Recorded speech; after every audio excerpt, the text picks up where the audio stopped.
I've been in dogs since 1991. We breed dogs that we want to train. I was out here in western Nebraska riding Harleys and training dogs. I don't sugarcoat anything, and if you don't like it, tough.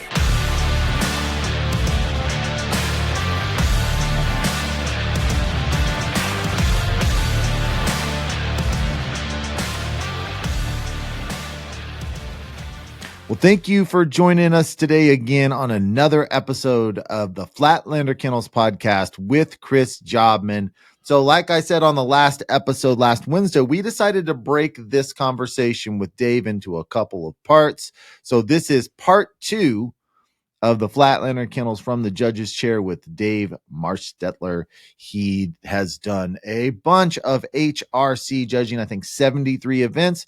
Also has started judging AKC and some field trial stuff. So we are going to jump right into that right now. Here is part 2 of the judge's chair with Dave Marsteller. You had no idea I was going to ask this question. In all your 943 judging assignments, what's the best dog you've ever seen you run a hunt test that you judged? Oh boy, this would be interesting. You can think about it for a little while. Yeah, I'll come back to that. A lot of dogs, and I've seen a lot of the same dogs you've seen a lot, and you've seen some ones that I haven't seen down south with stuff, and I mean you've judged it from coast to coast basically, so you've seen a lot of really really good ones. A lot of good dogs. Washington. So judging assignments. One thing about judging, Elliot, is I've met some crazy good people. And I've seen some country that most people don't get to. I was invited up to British Columbia, Vancouver Island, and that was a shocker. Because down here, I'm used to running. Well, we're used to judging 30 dogs, and I'm judging 26 labs, 2 Goldens, a Chesapeake, and a poodle. Up in Vancouver Island, I judged 15 Goldens and 2 labs. So just the dynamic of judging. And then I've judged a lot in Washington State. One time over in Idaho, enjoyed it. Arizona, Nebraska, Colorado, Wyoming, Missouri, Kansas, Oklahoma. So I've made the Western rounds pretty good. And I've enjoyed every place that I've judged. The clubs really work hard to make the judge's life as easy as possible. So shout out to all the clubs that help the judging. And like I said, you just meet a lot of different people. And we can discuss this further, but I will just say that you learn each region has its own nuances and standards. And it is crazy how high the standard is 100 miles away from Cheyenne, Wyoming. Can you expand on that a little bit about different parts of the country and the differences that you see? Is it tangible enough that you could talk about what some of those differences are from before place Dave to place? answers this question, Elliot, I'm going to throw my 2 cents in when I see from region to region, and he can, Mm-hmm. and then he'll go in because he is 100% correct. The difference of regions, and I haven't been out way west for HRC, but I ran everything from here east basically, and what I've seen in this region is, and it's changing a little bit now, but this region, and I'm not saying anything bad about it, but usually this region, HRC people are HRC people, AKC people are AKC people. There's very few people that run HRC run AKC. And you're talking about the Nebraska, Colorado, Wyoming area? Is that when you say this South region? Dakota, Kansas? this Okay. region 13A, or whatever we are. Okay. This region is so unique that HRC people are HRC people and AKC people are AKC people. Now, there are some vice versas, but you don't see HRC judges in this region judging AKC and vice versa.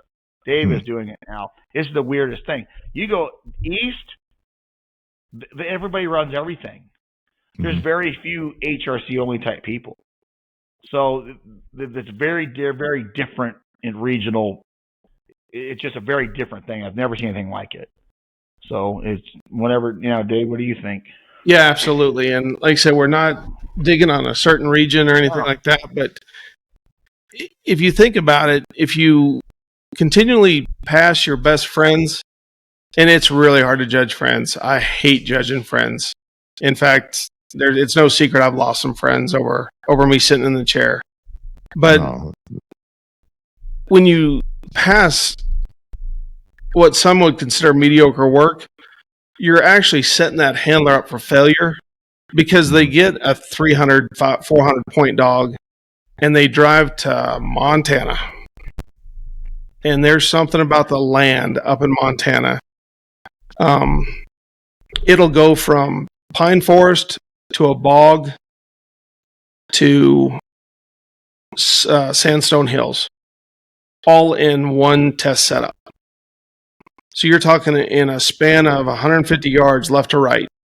You've got 3 different trains. And so when we pass your buddy's dogs or your friend's dogs without the highest standard, or did you do a buddy pass, or did the dog earn it that week? Who knows? But when those people travel, I mean, they just spent how much money?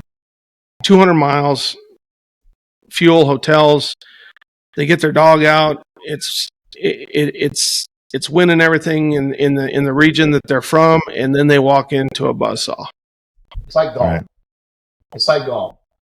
And I used to play a lot of golf when I was younger. Does your game carry? And what I mean by that, or excuse me, does your game travel?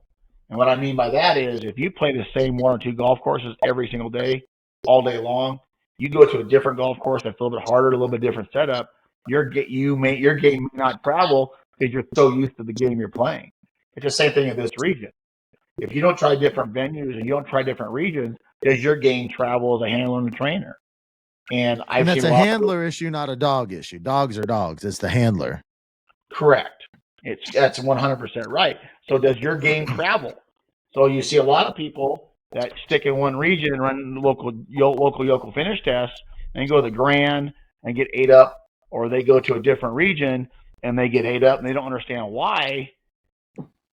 Because your game doesn't travel, you're stuck in. Because they personally didn't know how to handle whatever the train was. They just mismanaged it. The dog just can't handle the setup because maybe it's longer, maybe it's tighter, maybe there's more of an AKC influence like you ran, right? That could have very easily been a finish test that you ran. So the regions that have judges that run HRC and AKC and judge AKC and HRC, we're starting to see more in those regions down south, out east. Their AKC influence is starting to come into HRC, and it's not a good thing or a bad thing. It's just how the game is evolving. And if you don't step out of your little bubble, right, your HRC, your game doesn't travel because you've not seen it, right? You're not used to that technical tight setup. So that's kind of what we're talking about, right, when that happens. I've never heard that explained that way, but that's absolutely the way it is. Here, you'll see a dog or two that come out of the holding blind. They'll beat the handler to the bucket. They'll knock the bucket over. The gun will go on the ground, that type of thing. I will tell you, up in Washington State, with the judges up there, that dog would be roped and done for the day. And the real reason for that is the Northwest, a lot of those judges from up the Northwest and or chairman or wherever, they've judged the Grand. They've been to the Grand. They've ran the Grand. They've helped with the Grand. And whether it's right or wrong, the Grand, as great a game as that is influencing those finish tests up there. And that's why you see that. You put your dog in the bird. That's a grand influence because they've stepped outside their bubble and tried to get better as handlers and trainers and looked at something bigger and better.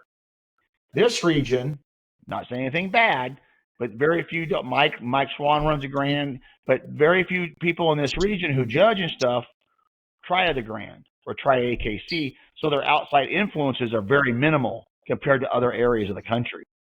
So it's just human nature. If you try to go run the Grand and you're a judge or you've judged the Grand from that region, you're going to bring those influences into your region. That's just human nature. That's what happens. And that's why he's saying that. You do that crap in the Grand, you're done. And they've carried that over into that region. So as a judge, and just like you as a teacher, Elliot, every day you are influencing the next generation. It's the way the ball bounces. That's what teachers do. Well, judges, we have mentors as well. But when I was a Region 13 judge, I get invited up to Washington, and I get paired with very experienced judges. That affects my standard. When I come back home, I'm like, hey, what do you guys think about that? And they're like, well, so I've kind of got a little bit of trouble about trying to bring in the Washington State region or standard or the Montana standard. Then you go into the eastern Nebraska side, and that standard is a little higher. And it just depends on where you go and what people see and do. And it's some people take the marking and blinds, and some people take the whole concept dog into their judging. So it's just a unique situation of where you go and what you've learned and who has mentored you and influenced you as a judge. So let me ask you a question about line manners. You mentioned a dog coming up, bucket getting knocked over, or something like that. So if you've got, there's two judges, you and one other. If a dog comes up and has horrible line manners, is knocking over a bucket, are the two of you just whispering to each other? What do you think? Who's ultimate? It's a group decision between you and the other judge, right? So you're whispering, what should we do? Should we flunk it? Should we fail it? How does that, or is there a HUD judge? And how does the dynamic between the two people work? Thank you for bringing that up, Elliot. Absolutely. There's two judges, and they're equal, unless there's an apprentice. Then there's the apprentice approved or AA judge and the apprentice. But day to day in the chair, there's two judges. They both have 50% of the voice. You have to agree to pass a dog, and you have to agree to fail a dog. It is not one judge that can make that decision. So, because yeah, some of those decisions, like line manners, that's a spur of the moment decision, right? Absolutely. That decision has to be made right then. So you're just in each other's ear? We just look at each other and point and look, and if the handler gets everything put back together, 9 times out of 10 we throw them the marks. But all those are notes are taken out on the judges' sheets. And if we see the same thing in water, it'll be a pretty good influence on whether or not we pass or fail that dog. So it is cumulative. Finished level control. So it is cumulative on the first, like on the morning versus the afternoon. If the dog has really bad line manners in the morning, then you're going to be less tolerant in the afternoon. So there is some crossover there, right? There is. And the landmarks are separate from the watermarks, but collective, it comes down to marking and memory.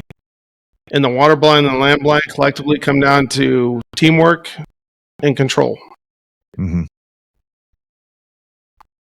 One more question about line manners. I've got a friend, my main training buddy, who's got a wonderful little yellow dog named Delta, and he wants, his aspirations are the Grand, and his dog is a little bit whiny up until about the first mark. And some people, he's moved over to AKC, and he's passed 3 in a row, but on the last one, his dog was especially vocal. And some people with him said he saw the judges kind of talking to each other with the dog's vocal nature. What exactly I know that every judge is probably a little different, but as far as a finish test, clear up to a grand test, what is going to get a dog disqualified as far as vocalization at the finish level and then at the grand level also? I can't speak on anything grand related. I have yet to play in the Super Bowl of HRC, and I have not attended a grand. So This is just a weekend local HRC finish judge answer here. Mm-hmm. Right. Out of 73 finish tests, I've failed 2 dogs for barking. One was in Washington State, and that dog it just didn't stop. So it's a game. HRC is a game that keeps us active until we can hunt again. But at the same time, if that dog is barking, our duck's going to finish. As a judge, that's a question that I ask myself.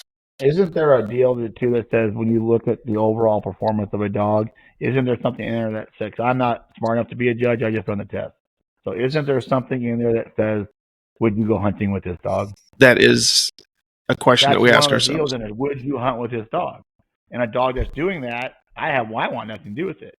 And a lot of times, now I've had dogs whine and be vocal and whine in tests. And when you hear a dog that's too loud, you know it. There's really no set, hey, No. it's a 5 on that. And when you hear it, you know it. Because we're all like, whoa. You know what I mean? You turn your head. Now, you hear some whining and stuff. Georgie does it or whatever. But when you hear it, you know it.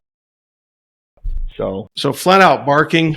I mean, that's bad. barking, I've failed 2 dogs out of 73 judging assignments for barking. When the birds are down and the dog gets released and it lets out a yip or it lets out a bark, then I put it to the dog's desire to do his job. I mean, you fill a balloon with so much helium, it's going to pop, right? Well, these dogs are so wired and so driven that they've got to have some sort of small release. And as long as it's after the ducks are down, I'm okay with it. Some dogs on a blind retrieve, you line them up, you kick them off, you'll get a little yip. I'm okay with it. Doesn't there something there too that says you can't disturb the hunt? So once you blow a duck call and you shoot that first popper, you can't disturb the hunt any more than a shotgun. So I'm being devil's advocate. You shoot the first gun, boom, and then it started making noise. You've already disturbed the hunt with a shot. Correct.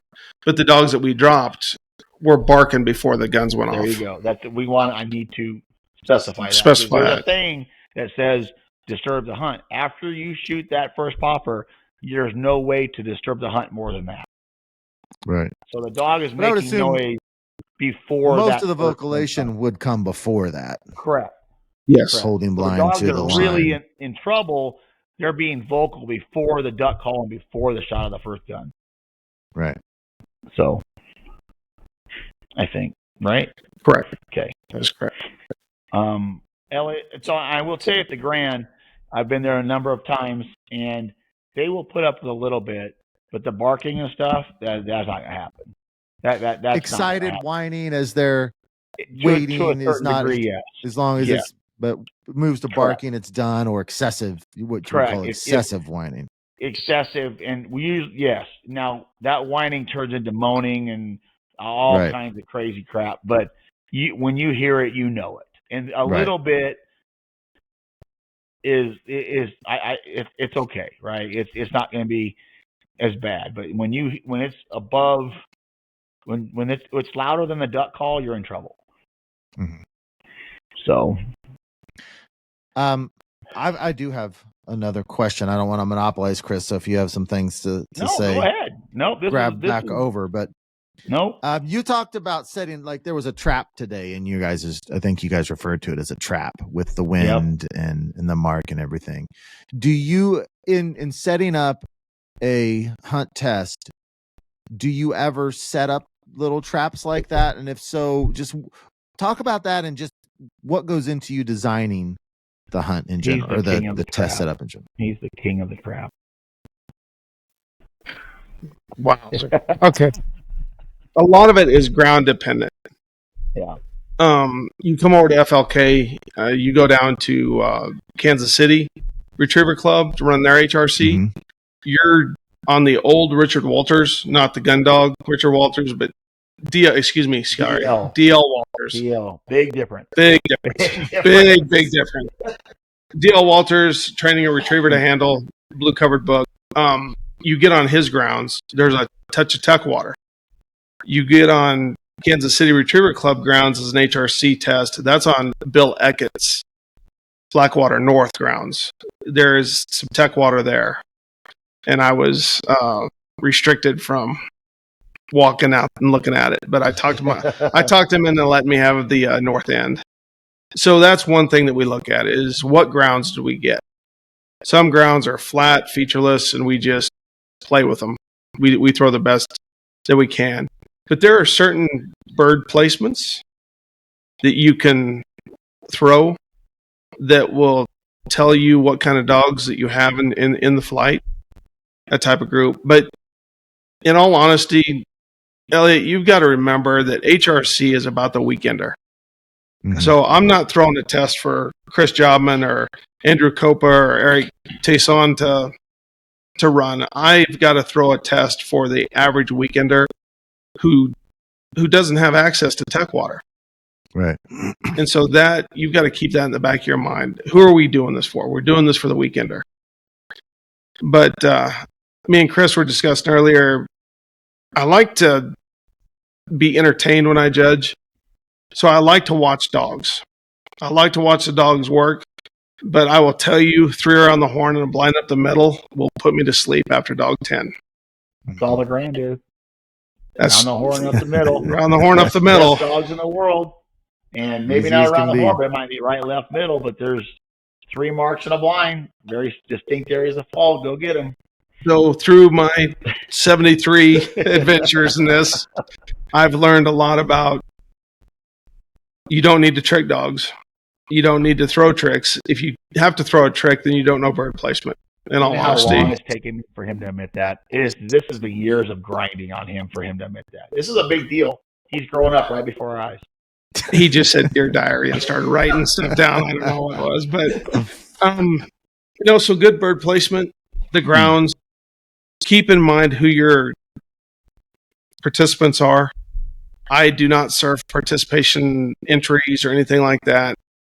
I meet with 4 judges, and we all go out to the water and we go out to land. And normally we don't pick. When we show up on Fridays, every judge gives off a day of vacation if they're not retired to set up these tests. We meet at the grounds and we look around, and if I see something I like, I'll say, hey guys or gals or folks, can I have this middle mark? Or if I go to a water, I will look around and I see blinds first. Drives Chris crazy. He sees marks, I see blinds. But everybody listening, if your judge sees the blinds before the mark, that judge will be a control judge. That is a control Dave, judge. do you agree with that? You agree with that, Dave? I don't see myself as a control judge. It's a control judge. It stands out to me. So that being said, they like to see good blind work. Now their marks can be good too, but if somebody, trainer, amateur, trainer, judge, it doesn't matter. If they see blinds first, usually that person likes a really, really good blind running dog, and he likes dogs that are under control. That I will agree with.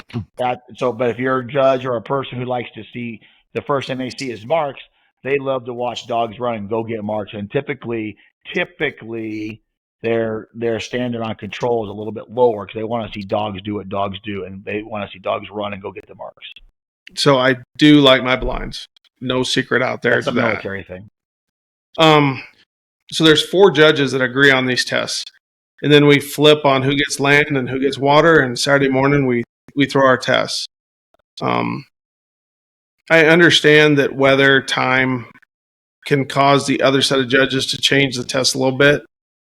But what we found in some certain circumstances is if we threw the test as it was agreed upon and designed, and then it gets changed a little easier, maybe a little bit different mark,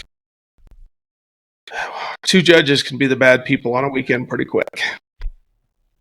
But normally everybody agrees on it and it stays the same and we run it the way it is. But so I'll set up. So last weekend in Great Plains, as an example, or 2 weeks ago at Great Plains, we had a pretty featureless open field, and I said, I'll take the middle mark. And then the other 3 judges kind of added to that middle mark, and then we had a blind off to the side. And then when we went to water, with the birds that we're getting nowadays, I hope that when I'm a handler, that the judges throw the water test.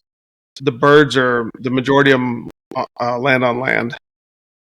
Because if not, by dog 15, everybody's getting a soaking wet bird. And that's a big difference too in AKC and HRC. A lot of AKC tests, you're going to see those birds land on land. And Yeah. HRC, for some reason, it's getting better now, but for some reason, HRC judges think they have to throw the birds everything in the water. And like Dave said, the bird quality isn't the greatest anymore, and they need to really think about what they're doing, because dog 1 and dog 15 and dog 20 and dog 30, it's not the same test. It's not even close. So all your memory birds are sinking, and then you're getting a handle and you fail because you got bad birds. But for some reason, HRC thinks they have to throw them in the water, and it's been really hard to get judges to change their minds. And the reason, and people that are HRC only judges and HRC only people are like that. When you go from AKC and AKC and they play both venues, those people are more likely to say, hey, these birds aren't very good. Let's throw up on land if we can. That way it's the same for every single dog. Because at a hunt test, let's face it, it's a pass or fail, and it should be relatively similar for every single dog. And there's no way to do that with sinking birds. Landing on land, you can do that very easily. So like I said, when we do setups, we agree upon it and we just build upon the blind, and so if we set up a blind first, we build the marks into the blind. We'll have at least one mark that influences the blind. If we set up the marks first, we'll have a mark, then reverse influence the blind, is how we get that done. Have you ever gotten 5-6 dogs in and you're like, uh-oh, this is way harder than what I thought it was going to be, and all the dogs are just dropping out? Absolutely. And reverse that, we've thrown a hard test, what we assumed would be kind of on the harder side, and 26 dogs and 26 ribbons later, they just smacked it. Yeah. I had a test in Kansas City, I think. Go ahead. Oh, yeah. Talk about that. Yeah, so I had a test in Kansas City, I think, a couple years ago on the DL Walters property. And there was a finger coming out into the water, and then there was a island just to the right of it. And behind that was just this huge hill, and on the backside it dropped off sharp into a cornfield. So we set the blind to the left of the island, and the amateurs didn't. They did a fantastic job of challenging the line to the blind, which is something we don't see all the time. But they let their dog get on that island, and the dogs would not get off that island. And then pretty soon the handlers get nervous, and then pretty soon the voice comes out. Mm-hmm. And then pretty soon the dogs are on the backside of the island, across the water, up the hill, and down on the backside in the cornfield, lost. So out of 20 to 25 to 30 dogs, I was at 5. Me and my co-judge. It wasn't Dave Marsteller by himself. It was me and my co-judge we were down to 5. And I remember coming up to Dane Johnson, who was coming over to run the test. I went up to Dane and I was like, how many dogs you got? And he goes, 5. And I said, man, I need all 5 of them to pass. And he ran it, as a pro. He ran it like pros do. And he kept them dogs off the island. If they so much as dropped their right shoulder going in that island, there was a whistle and a tweet. And he docked them into that blind just like a boat. And so we ended up with 10 dogs passing that weekend or that day. And Dane's a good dog trainer and dog handler. He actually worked for me for 6 years. So I know Dane. He's a good dog handler, dog trainer, and he's been around a lot. So he knows where to put them and not to put them. I heard about that test. I was supposed to run it, but we had a graduation to go to, and I heard about it, of what the pass rate was, and so I was going to ask you about that. Maybe that one wouldn't have been so easy there, big time. Maybe not. Well, let's go into that. Let's go into that. What was your reaction to what I said on the previous episode when I said that HRC, my personal experience with the HRC was, and I've only been in one AKC test, but my personal experience was that HRC was just way easier than AKC. Do you think that's just my limited experience? Absolutely. Any given day, judges aren't there to fail dogs. We're there to evaluate their performance. Eileen, can you get Chris some water? He's joking. But no, we are. We're rooting for the dogs. It's not Right. We don't want to fail them. Right. But we are going to evaluate my them. And sample we're going to size move is the so best dogs. small. I ran into just real easier side of the tests. And you think they're pretty comparable, AKC and HRC overall, like the master versus the Depends on the region. finished. Right. It depends on the region. It depends on what your dog does. In in my opinion, AKC, there are certain faults that you will immediately get dropped for. Switching, immediate, you're gone, you're done. But switching in AKC and HRC are two completely different things. Right. So switching in HRC is just a markdown on marking and memory. Well, hold on. Let's talk about switching. So in HRC, switching, and correct me if I'm wrong, switching is dropping the divergent bird you retrieved and picking up the diversion bird. That is switching in HRC. If you go into one area of the fall in HRC, hunt, leave that area of fall, go to another area of fall, pick up that bird and bring it back, that is not a switch in HRC. In AKC, if you switch on a diversion bird, you're out. In AKC, if you go to an area of the fall, switch from that area of fall to a different area of the fall, you're automatically out. Switching in HRC and AKC is two completely different things. So you got to remember that. Absolutely. So there's certain things you can do in AKC where you will immediately get dropped. And then there's other times where AKC, as long as you're above the right numbers, you can keep playing. In HRC, your dog can do something that two judges agree upon they don't like. He's not going to get a qualifying score, but he can continue to play the rest of the day. And AKC and HRC are very different. In AKC, they cannot tell you the order of marks you have to pick up, but they can tell you the line to the blind. Like you have to get all 4 feet on the point and off the point. They can't tell you the order of marks to pick up. In HRC, they can't, correct me if I'm wrong, they can't tell you the line to the blind. They can't say I'm not all 4 feet on the point. But they could say, okay, when the last bird hits, we want you to pick up the first bird first, the second bird second, the last bird down third. They could tell you the order how to pick them up.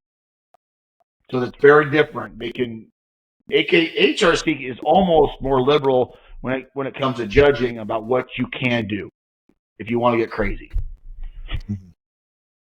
And every test that I've ever thrown has been within the rule book. Barely. But if you read the rule book, it does give you some leeway on which birds that you can throw when, and like Chris said, how you can pick them up. The blind can be picked up after any bird retrieved.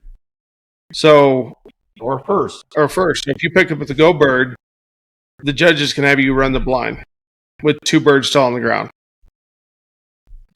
Or you pick up two birds and then run if every dog passes, it's too easy. If every dog fails, it's too hard.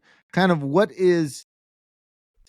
would be your ideal kind of this test is, and I know that's going to be dependent on what type of handlers and dogs that are there, but just on a general setup, kind of what would be a pass rate that you would say, that was about perfect level of difficulty test with an average, just general pool of 30 random finished level dogs and trainers. There's not 30 random people at a test anymore. Well, I'm trying to generalize it. Yeah, I know he's going to probably not want to answer this question. Yeah, but I'm trying to save him from himself right now because you may have a pro there, and typically you have a really good pro in the region or a number of really good pros in the region. Mm-hmm. If they bring their 12 hammers, they can run 12. Right. Your pass rate is going to be a little bit higher. And AKC is the same way. So that's hard to say because you're going to have some really, really good dogs there, and you're going to have some not so good dogs there. But if, as a judge, and Dave, we talked about this today, and Dave's going to reiterate more, if you're there to be like, you see who's showing up, right? And you're like, okay, Chris Aiken is going to be at this test. He's got 12 hammers. We are going to set up a test for Chris Aiken. All you're doing is hurting everybody below that. Mm-hmm. Use a finished test and or a master test an average amateur or average pro with the average hunting dog, average trained dog should be able to pass this test. Mm-hmm. Do you agree? I agree. So what I was told by a very seasoned judge by the name of Dave Help, is when I was coming up through the judging ranks, he said, Dave, if you have to throw a test that is below 50%, you've got issues. So I would say that 50% or above at the end of the day is what the average good percentage that we are shooting for. Of course, we want it higher. But like Chris just said, if you look in the back at HRC magazine under Dave Marsteller and Mike Swan, it'll say 12 of 30. And then there'll be our co-judges will be 23 of 30. What people, if they just look at those numbers, they weren't there to see that Andrew Copa had 8. Andrew's one of my assistants here. He runs. He does a good job too. Yeah, if Andrew shows up, and then TJ Greer, any of the other pros show up and they're in one flight, and then me and Mike had the amateurs. They weren't there to see 3 dogs break. They weren't there to see a dog eat a bird. Which on a diversion. So they weren't there to see. They just see that we passed 4 or 10 dogs versus 23. Whereas the pros had the hammers, and the pros all are in one flight. So that's a lot of, what do you call it, misconception numbers. You just have to look and see who was in the flight. Not all dogs are created equal, and not all handlers are created equal. And a lot of these hunt tests, one flight will be mostly the pros, and one flight will be mostly the amateurs. That's just how it works. And the flight that's got the good pros is typically going to pass more dogs because they're running the same test, right? They're just flip-flopping most of the time anyway. So it's not always apples and oranges to oranges when you look at pass rates. You need to look at who's there running the dogs. And I bet you, I tell you that. Go ahead. No, finish your point. I'll say after that.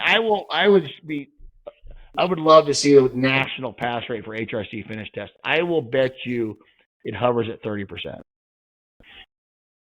You think it's that low? If I was to guess, I bet it hovers at 30%.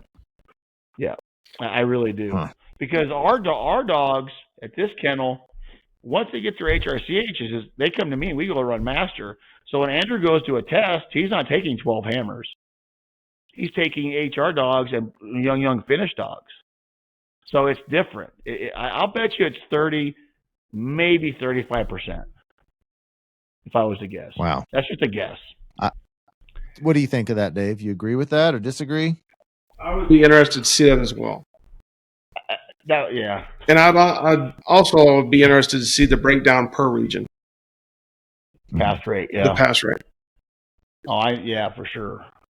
But going back one comment, Elliot, going back when those 4 judges are together, we don't say, well, you've got all pros and you've got all amateurs. We just set up what we see. And every dog is going to be a dog on a certain day. Yeah. What were you going to ask, Elliot? Because the standard should be the standard regardless of who's there. Correct. Right? That's not how it works, but correct. Yeah, boy, that 30%, I would think. I mean, I'm not saying you run all the easy ones, so yeah. Yeah, I hand pick them, hand pick the easy ones. Which is this? I call ahead of time. Is this going to be easy? Because if it's not, I'm not coming. Hey, we're gonna make you YouTube famous. We got to pass. You did run Boomtown. Maybe it's just because I went out there to Flatlander, did about 12 days. Chris fine-tuned my dog for me, and then everything was easy. Yeah, I don't know about that. No, but that test, the AKC test I went to, Lyle was there with 9 dogs. I think I'm not saying this is for sure. I think he passed 6 out of 9, and everyone else, there was 48 dogs in it, and I think the pass rate was something like 22%, and Lyle was 6 for 9. So and you're going to get a higher pass rate. That's just going to happen. Like you look at honestly, I loved it. Yeah, you look at some of these like master that. tests. It was so fun. If you get 3 big pros, they're dominating the 66 dogs in a single master, you're going to have a higher pass rate. That's just all there is to it, right? That's the human nature. That's just all there is to it. But there's some question. There's a question here we're going to get to the next episode that's fun about how you pick the test depending on who's going to be there. So, well, before we end off on this one, I don't know, Dave, do you have any judge stories of anything crazy or memorable that happened? And we do need to go back before we finish to the best dog you think you've ever seen, or maybe the best couple dogs you've ever seen, because you had some time to think about that. And I want to hear Dave's number one, or not number one, but what he sees the biggest mistakes he sees handlers make from the judge's chair when he's sitting there. He can't help him. You're like, I need to. What do you? Let's just do it now, Dave. What do you see? Give me some of your biggest mistakes that you see handlers make, pro or am. Number one on the top, and as a handler myself, the grab and go. The handlers, the dog comes Explain yourself. The dog comes in with a retrieve, the go bird. And the handler doesn't slow down, doesn't take a breath, doesn't compose him and that dog. He grabs the dog, grabs the duck out of the dog's mouth, which turns the dog's head either left or right, which is completely out of the line to the next bird that he's trying to pick up. So he's pulling the duck out of the dog's mouth, and he says, Fido. And that dog runs out into the middle of nowhere. So you'll see some good handlers that stop, compose themselves, compose their dog, drop, ask their dog, talk to their dog, where's the next mark? Where is it? Right there, good. Fido. So, I will tell you, that handler, I will bet almost anything that guy right there does not run AKC as well.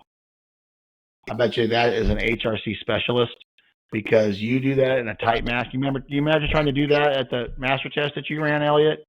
You do that at a master test, a tight master test, you have zero chance. Yeah. Zero chance.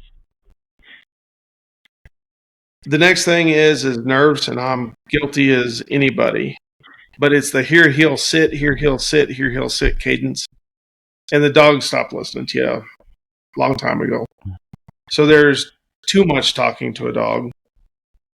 And then it corresponds to, I judge a lot in the summertime up here. And I will see a dog that knocked over the bucket, came through the holding blinds, could not heel, could not go to the bucket as a team. And that handler is at every weekend test. And sometimes he passes, so he keeps going. And other times he fails, and he doesn't understand why he failed this Saturday because he didn't fail last week. So instead of not running that dog and tightening up that obedience and line manners, that's another issue that we see, is we see the same performance out of unruly dogs. And every judge, Elliot, has their own standard. So last weekend, he runs under Joe Blow and whatever, and he passes, right, with bad line manners, choppy blind, whatever you have. The next weekend, he goes and he runs out there, such as say Dave and Mike. Their standard may be a little bit higher, and that's not going to fly, right? So they don't pass. And then they get upset, well, I passed last weekend. Every judge has their own standard. Mm-hmm. And it's not black and white across the board. You have your own standard. So those people that are like that, they get upset. Let's just say Dave or whoever doesn't pass their dog. Well, that's not the standard. You need to know that, and you need to know who's your judge coming into the test. That's not going to fly with Mike to do like this. Mm-hmm. But that will be fine with whoever. You need to know that coming in. So and it's like that with every venue, not HRC. It's like that with every venue. Every judge has their own standard. Some are a little more lenient, some are a little more strict. So usually the judges that look at blinds first are more strict because they like to see control. That's just how they are. That's human nature. Mm-hmm. And my number third, Elliot, would probably be not challenging the line to the blind. And HRC judges are handcuffed. We cannot say we want you to go from point A across point B, skim point C, and finish up at D. We get to say this is where you start, and the ribbon is where the end of it is. Mm-hmm. And a lot of handlers do not challenge the line to the blind. And Timing. I hate drawing L's on my papers, and I'm not real good at banana marks either. So I like a good blind. And handlers, some And so by handlers that, know, you mean they're too late on the whistle and they're just not keeping them inside the line. Explain a little bit more in detail what it means to you to challenge the line. I think this was actually a question. Answer the question. Yeah. Yeah, answer. quick Yeah. group, So but- you can literally see where you're going to start and where you're going to stop. It's a straight line. Mhm. Keep your dog within the corridor of that line. And my corridor is 2 fingers up on a fist, like the Mhm. University of Texas. Right. Ugh. So But that's That's- that's a big corridor. that's a pretty good sized That's corridor. a pretty good sized corridor. In training, my corridor is you hold your thumb up like this, and you cover the blind state. That's That's a the tight corridor. Good I'm serious. grief. 100%. No, I'm serious. Because when you get to a test, when you do this, that corridor is huge if your standard's that. Right. Right? That's a pretty good corridor. You go play the Grand, I guarantee you the corridor is not this. Mm-hmm. It's way tighter than that. So then what they do is they don't blow their whistle. So that tells me their dog Mhm. can't handle. And they know that. So they're just, and our blinds are not that long. No. Right. 90% of my bet are 60 yards. Right. If you find a 100-yard blind, you might find me behind you in the chair. I don't. But joking. So their dog can run 60 yards. But there was no control, and then they win the blind, and then they run over and pick it up, and the handler is elated. And I'm marking a marginal. Yeah. But It's not because they didn't whistle, but it's because they took some weird route to get to it. Well, it's like Dave just said, they're scared to blow the whistle. And If they if straight you know, line it, you that's have to okay. challenge a line. Like you have to. It's in. I say this 1,000. This is not a spectator sport. You need to be involved. And correct me if I'm wrong, Dave. If you have a dog that doesn't challenge a line, and you do blow 2 or 3 whistles, and you let him loop into that thing and wind it, that dog's not going to pass, and you're going to give a higher score for somebody that maybe has 3 times more whistles, but you've challenged it. Like you really are trying to challenge the test. You're going to get more. You're going to get a better mark than the one that doesn't try to challenge it. Correct.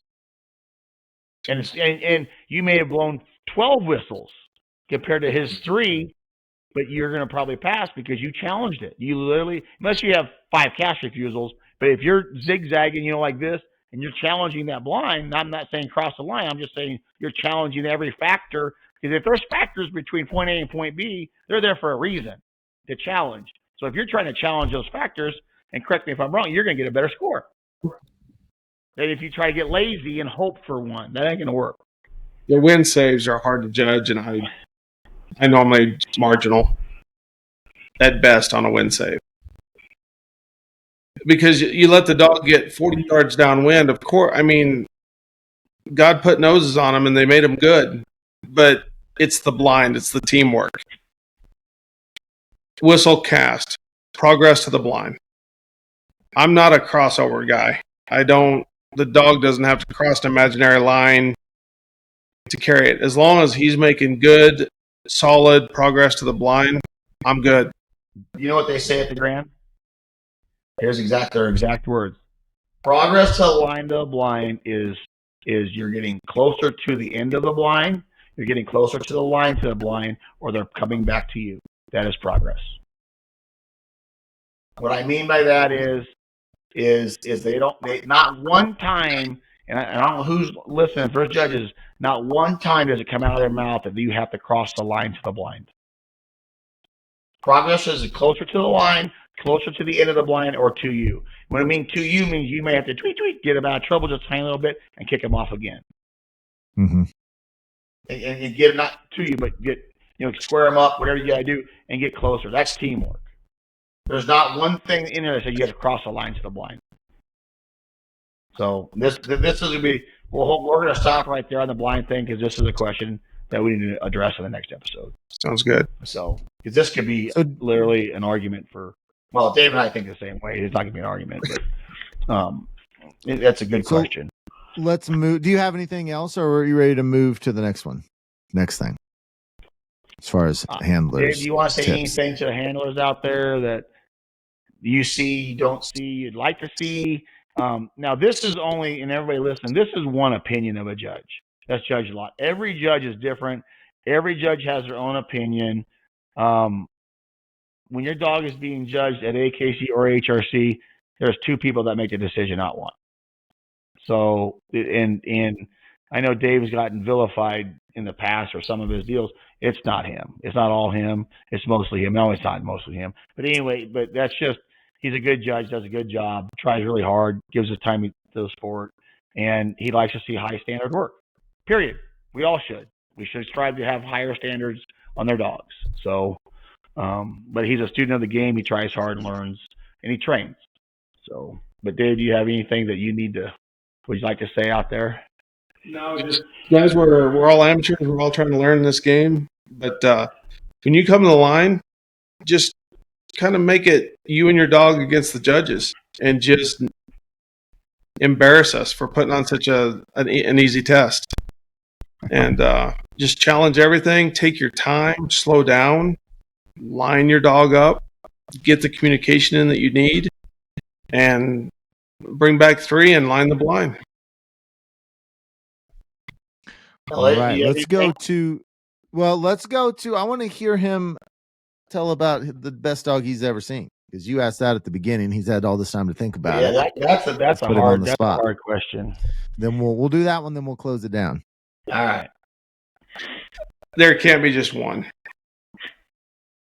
I've been fortunate enough to a story that I didn't tell, and this has it'll leak into next episode with the standard that Chris was talking about. But I had the privilege and honor of standing behind Bobby George, and he didn't know me from Adam, and we were kicked off the training ground, not kicked off, but we were told to hurry up because Bobby George had the property in the afternoon. And hopefully most of you have heard of Mr. Bobby George, but I was leaning against a pickup truck watching him.